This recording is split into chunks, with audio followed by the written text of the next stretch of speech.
இங்க என்ன பண்றீங்க? ரெண்டு பேரும் சேர்ந்து ஏதாவது திருட போறீங்களா? நாங்க ஒன்றும் திருடல. இது எங்க அம்மா எங்களுக்கு வாங்கி கொடுத்தது. அதை எடுத்துட்டு போக தான் நாங்க வந்தோம். நீங்க இந்த மாதிரிலாம் பேசாதீங்க. இத்தனோண்டு இருந்துகிட்டு ஏன் கிட்டே திமிரா பேசுறியா? உன் அம்மா புத்தி தானே உனக்கு அப்படியே இருக்கு. அம்மாக்கு இருக்கிற மாதிரி தானே திருட்டு புத்தி இருக்கும். நீங்க தப்பா பேசுறீங்க. அப்படிதாண்டி பேசுவேன். என்ன பண்ணுவேன்? உங்களெல்லாம் பேட்டை வச்சுட்டு கிளம்புங்க.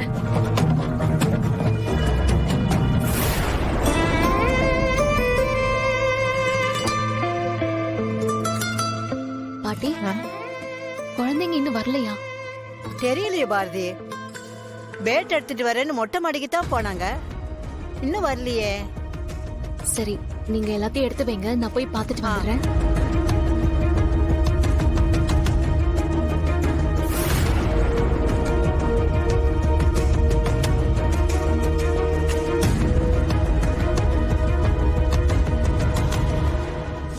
ஒழுங்கு மரியாதையா பேட்டை கொடுத்துட்டு போயிடு. இது இந்த வீட்ல இருக்கிறதுனால இது எங்களுக்கு தான் சொந்தம். முடியாது. இது அம்மா என் பர்த்டேக்கு வாங்கி கொடுத்தாங்க. நான் கொடுக்க மாட்டேன். எவ்வளவு திமிரு உனக்கு? ஏய், பேட்டை கொடு.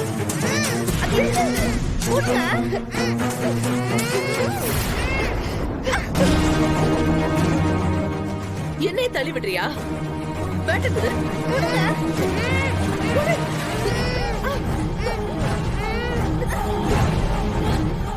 குட்டியா இருந்துட்டு எவ்வளவு திமிரு உனக்கு?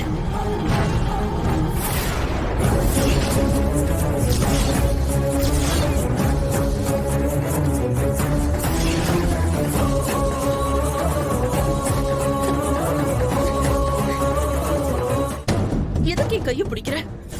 மரியாதையா கைய விடு. எதுக்கு குழந்தைங்களை அடிக்கிறதுக்கு கைய ஓங்குற? முதல்ல கைய விடு. நான் கேட்ட கேள்விக்கு பதில் சொல்லு. எதுக்காக குழந்தைங்களை அடிக்கிறதுக்கு கைய ஓங்குன? அவங்க பேட்டை எடுத்துட்டு போக இருந்தாங்க. பேட்டை குடுத்துட்டு போக சொன்னேன். என்னையே பிடிச்சு இழுத்து கீழே தள்ளி விட்டுட்டாங்க. அந்த பேட்டு அவங்களோடது. அததான் எடுக்க வந்தாங்க. பாரதி, முதல்ல கைய விடு. இல்லனா அசிங்கமாயிடும்.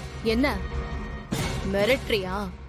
இத பாரு, என் மேல நீங்க திட்டம் போட்டு பழி போட்டிருக்கீங்கன்னு தெரிஞ்சும் நான் ஏன் பேசாம இருக்கேன்னு தெரியுமா?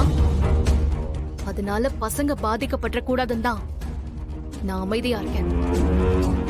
இன்னொரு தடவை என் பசங்களை அடிக்க கைய ஓங்குன, அப்புறம் அடிக்கிறதுக்கு கை இருக்காதடி, உடைச்சிருவேன்.